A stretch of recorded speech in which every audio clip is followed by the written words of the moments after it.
Hello friends, कैसे हो आप सब। आई होप आप सब बहुत अच्छे होंगे। तो गैस चलिए, आज हम अपने स्टोरी टेल मी मतलब इसका जो है वो अगला पार्ट जो है वो स्टार्ट करेंगे। तो लास्ट पार्ट में हम देखे थे कि लान वांग जी ने कहा होता है कि सभी क्लैन के मेंबर्स को जो है वो गुसू में जो है वो इकट्ठा होना है, क्योंकि उन सभी को इकट्ठा होने के बाद ही जिन क्लैन के ऊपर जो था वो हमला करना था। वहीं हमें दूसरी साइड बताया जाता है कि जो मैडम जिन है उन्होंने जो है वो विभूषण का काफ़ी ज़्यादा ख्याल रखा होता था। उनकी हेल्थ को लेकर, हीलर्स को लेकर, फ्रूट जूसेस, वो हर चीज़ जो थी उन्हें प्रोवाइड करवाती थी। इन सब का जिम्मा जो था वो जिन ग्वांगसान ने ही मैडम जिन को जो था वो दिया हुआ था, क्योंकि मैडम जिन ने जो था उन्हें बहला फुसला कर ये कह दिया था कि अगर विभूषण जो था वो हेल्दी रहेगा और एक हेल्दी बेबी को जन्म देगा तो शायद उसके बाद ही तुम इसे एक ब्रॉथल में जो है वो ले जा सकते हो। अगर तुम इसे कुछ नहीं दोगे, अगर ये अच्छे से खाएगा पिएगा नहीं, तो इसकी जान भी जा सकती है। लेकिन जो जिन ग्वांगसान था वो विभूषण से इतना ज़्यादा मोहित हो चुका था कि वो नहीं चाहता था कि जो हमारा विभूषण है वो कहीं से भी हर्ट हो। तो इसलिए वो अपनी वाइफ को कहता है कि तुम आज से उसका हर खाने पीने का, उसकी सेहत का अच्छे से ध्यान रखोगी। तो इसके बाद जो हमारी मैडम जिन होते हैं उन्होंने जेल में ही विभूषण के लिए अच्छे से बेडिंग लगवा दी थी।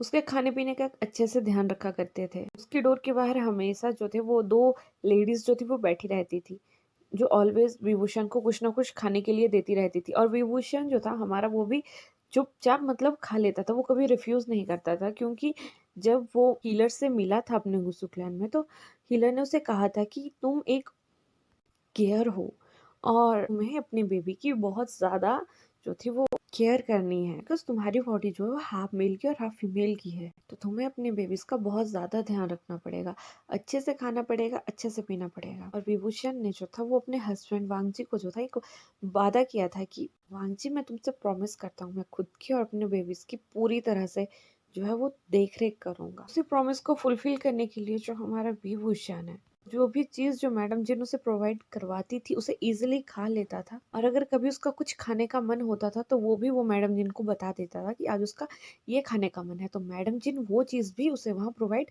करवा दिया करती थी। तो गाइस ये सब कुछ चलते चलते ना वो मतलब 4-5 महीने का वक्त जो था वो निकल चुका था। हमारे विभूषण का जो बेबी बम्प था ना वो भी दिखना जो है वो स्टार्ट हो गया था। तो जब उसको बेबी बम्प के साथ जो थे वो और डिसिपल्स जो थे वो देखते थे तो उनकी मतलब कहते ना कि एक नीयत खराब होती है, तो वो विभूषण को ना बहुत गंदी नजरों से जो थे वो देखा करते थे। यहाँ तक कि शाम के समय विभूषण के डिनर करने के बाद जब वो दासियां वहां से चली जाती थी तो वो लोग जो थे वो बहुत ज्यादा टॉन्टिंग विभूषण को जो थे वो किया करते थे।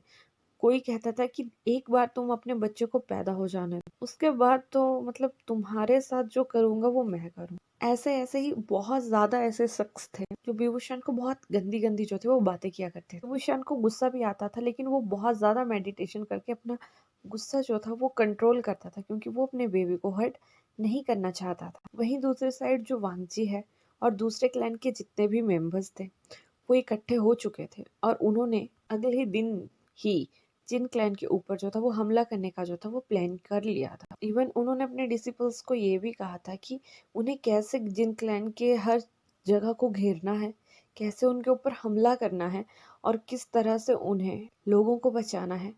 कुछ ऐसी लेडीज जिनको जबरदस्ती ब्रॉथल्स में बिठाया गया, उन्हें वहां से निकालना है। और रही विभूषण की बात, तो वो वांगजी ने कहा था कि मैं खुद संभाल लूंगा। तभी हमारे लांसीचैन की जो हालत थी वो भी काफी ज्यादा इम्प्रूव हो चुकी थी।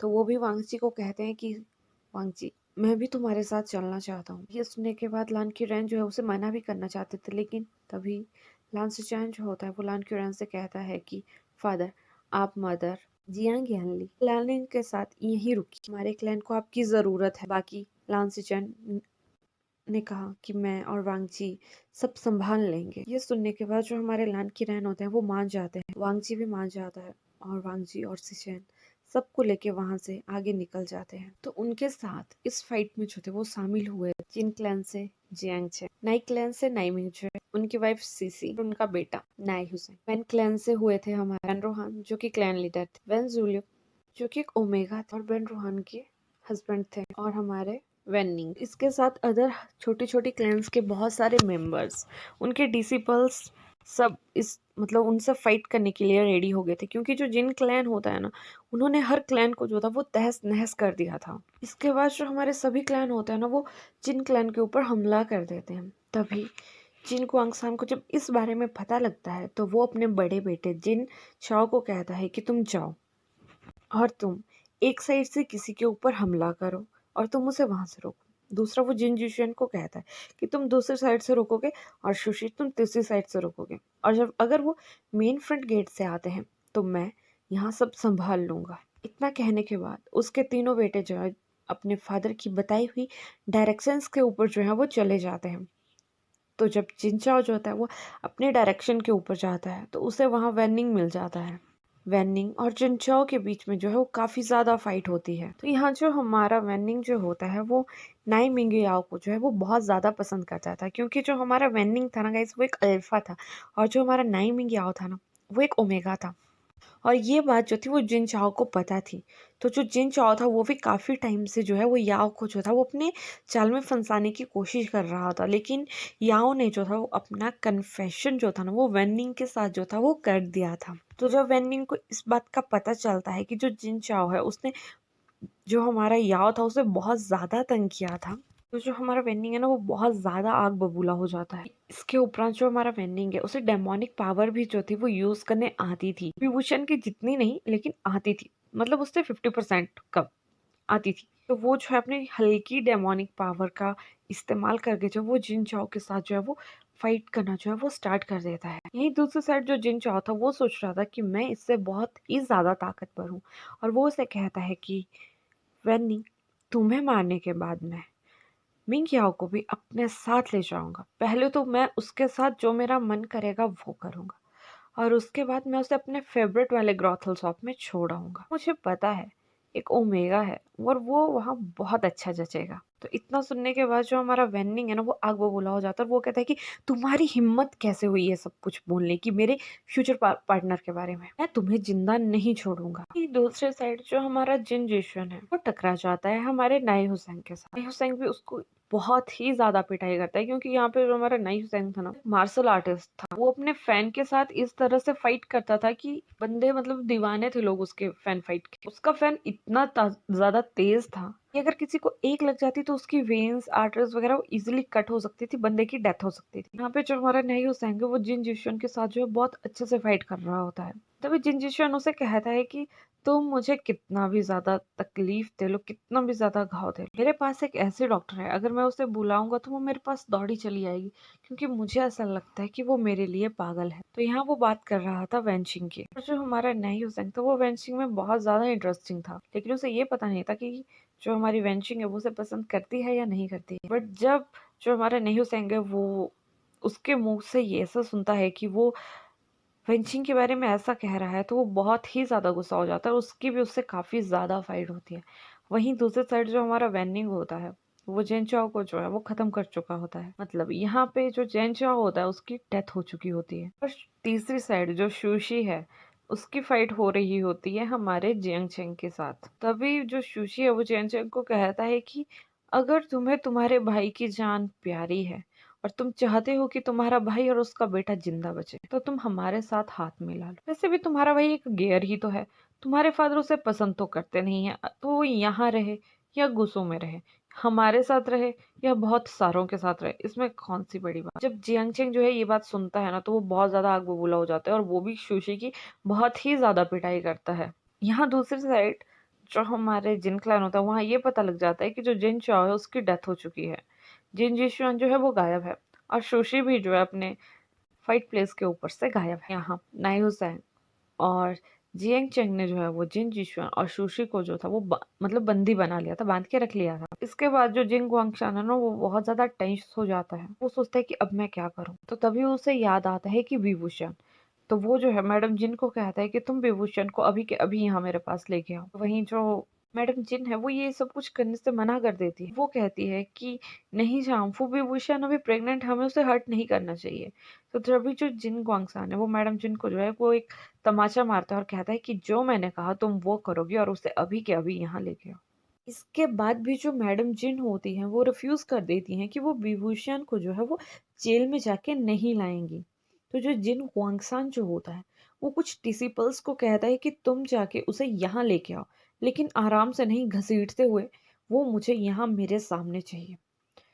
तब तक दूसरी साइड जो विभूषण होता है उसे ये पता लग चुका होता है कि लान वांगजी ने अदर क्लैन मेंबर्स के साथ मिलके जो है वो जिन क्लैन में जो है वो हमला कर दिया है, जिसमें जिन चौ की जो है वो मौत हो चुकी है। यह सुनने के बाद जो विभूषण है वो हल्का सा स्माइल करता है, लेकिन तभी तक वो डिसिपल्स जो होते हैं वो वहां आ चुके होते हैं। वो विभूषण को जो है वो बहुत गंदे तरीके से उसके हाथों से पकड़ते हैं, उसके बालों से पकड़ते हैं और उसे घसीटते हुए जिन गुआंगशान के सामने ले जाते हैं। जब जिन गुआंगशान जो है वो विभूषण को देखता है तो वो गुस्से में उसे भी स्लैप करता है और कहता है, तुम्हारे पति की वजह से मेरा बेटा मारा गया, मेरे दोनों बेटे गायब हैं। अब अगर वो यहाँ आता है तो तुम मुझसे उनके बारे में पूछोगे। कि इसके ऊपर जो हमारा विभूषण है वो मना कर देता है कि पहले गलती तुम्हारी थी, तुम्हें हमारे क्लैन के ऊपर हमला नहीं करना चाहिए। अगर अब तुमने हमला किया है, तुमने गलती की है, तो तुम्हें उसका भुगतान भी करना पड़ेगा। ये सुनने के बाद जो जिन गुआंगशान है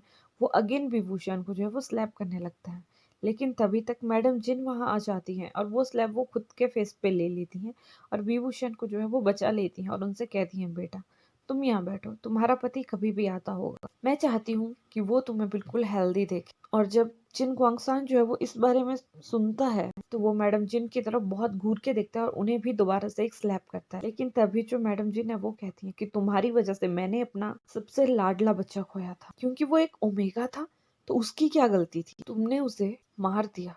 तुम मेरे पति थे, मैं तभी तुम्हारे साथ रह रही थी, लेकिन जब भी मुझे ये बात याद आती थी ना कि तुमने मेरे बेटे को मारा है, तब मेरा मन तुम्हें छोड़ने का करता था। पर जब से विभूषण यहाँ आया था मुझे मेरे बच्चे की कमी नहीं होती थी, और अब मेरे बेटे की तरह मैं विभूषण के साथ भी कुछ गलत होता हुआ नहीं देख सकती। इतना कहने के बाद मैडम जिन जो है वो विभूषण को जो है वो हक करके जो है उसके सामने बैठ जाती हैं ताकि कोई भी उसे हर्ट ना कर पाए। बहुत सारे डिसिपल्स जो है वो मैडम जिनको जो है वो वहां से हटाने की कोशिश करते हैं और बहुत सारी कोशिशों के बाद वो सफल भी हो जाते हैं और मैडम जिनकी ग्रिप जो है वो विभूषण से जो है वो हट जाती है। और इसी का फायदा उठाते हुए जो जिन गुआंगशान है वो विभूषण को उसकी नेक से पकड़ता है और उसे अपनी ओर जो है वो खींच लेता है। वो उसे बहुत गंदे तरीके से जो है वो टच करने लगता है, क्योंकि किसी ने ये कह दिया था कि जो वांगजी है वो कभी भी उनके गेट के ऊपर जो है वो पहुंच सकता है। जिन गुआंगशान ने जो था वो ये प्लान किया हुआ था कि जब तक वांगजी यहाँ पहुंचता है तब तक मैं उसके को जो है वो हाफ नेक्ट कर चुका हूँ।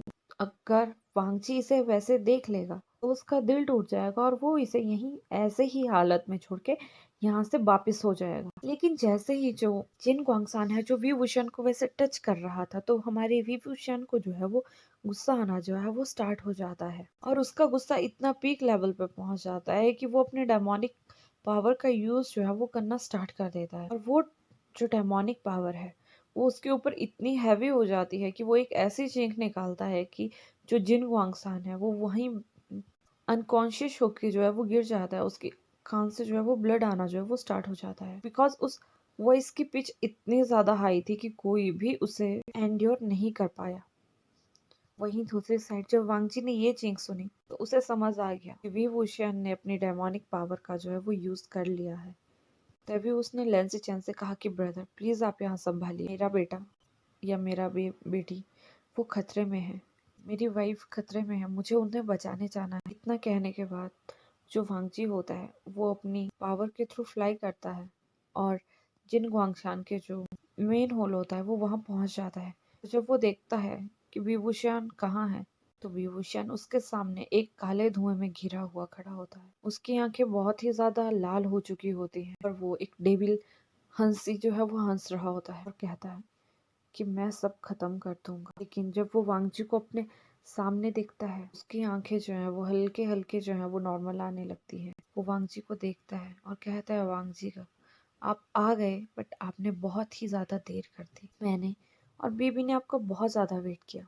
इससे आगे विभूषण कुछ बोल पाता वो वहीं बेहोश हो गया। इसके बाद जिन गुआंगशान जिन जिशुन शुशी को बंदी बना लिया गया और उन्हें गुसु क्लैन जो है वो ले जाया गया। इन क्लैन का सारा भार जो भी कार्य करना है वो मैडम जिन को सौंप दिया गया और उनसे ये भी कहा गया कि अगर उन्हें कोई भी दिक्कत होगी तो वो किसी भी क्लैन मेंबर से जो है वो हेल्प ले सकती हैं। ये सुनने के बाद जो मैडम जिन है वो बहुत ज्यादा खुश हो जाती है। और वहीं दूसरी साइड काफी दिन जो थे वो निकल गए थे, लेकिन हमारे विभूषण को जो है वो अभी भी होश नहीं आया था। वो अभी भी अनकॉन्शियस जो है वो अपनी बेड पे जो है वो लेटा हुआ था। वांगची डेली रूटीन की तरह उसके पास आता था, उससे बातें करता था, उससे कहता था तुम टेंशन मत लो, सब बहुत जल्दी ठीक हो जाएगा। तभी वांगची की जो विभूषण की जो होती है वो डिलीवरी डेट जो होती है वो काफी नजदीक आ चुकी होती है, लेकिन वो अभी भी अनकॉन्शियस स्टेट में ही होता है। अभी जब वो सारे एक दिन बात कर रहे होते हैं, कहीं से विभूषण की जो